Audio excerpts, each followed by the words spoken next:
সম্মানিত ভাইয়েরা আমার, মনে রাখুন, আমি আপনাকে কথাগুলোকে হাদিস দ্বারা বোঝানোর জন্য দুটো হাদিস আপনাদের কাছে পরিবেশন করেছিলাম।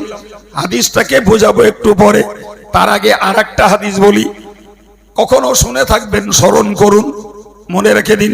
হাদিস পাকে এসছে, প্যারে নবী সাল্লাল্লাহু আলাইহি ওয়াসাল্লাম বলেছেন, ইন্নাল্লাহা লা ইয়াকবিদুল ইলমা ইনতিজাআন ইয়ানতাজিউহু ইল্লা বিকবজিল উলামা।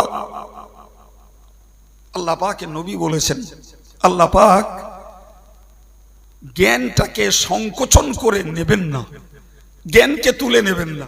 সরল ভাষায়, আল্লাহ জ্ঞানের কথা বইয়ের থেকে মুছে দেবেন না।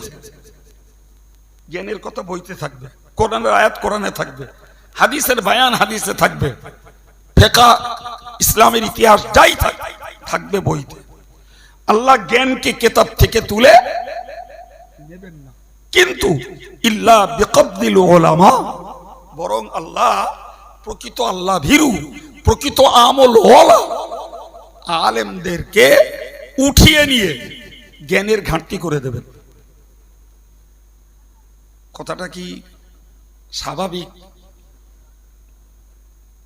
কথাটা কত গুরুত্বপূর্ণ। আবার বলছি বাক্যটাকে, আল্লাহ বইয়ের থেকে জ্ঞান তুলে নেবেন না, বইয়ের পৃষ্ঠাকে সাদা করে দেবেন না, বইয়ের লেখনী বইতে থাকবে, কিন্তু যোগ্য খোদাভীরু আমল ওয়ালা আলেমদের মৃত্যুতে আল্লাহ পাক জ্ঞানের অভাব, জ্ঞানের সংকোচন, জ্ঞানের ঘাটতি ঘটিয়ে দেবেন।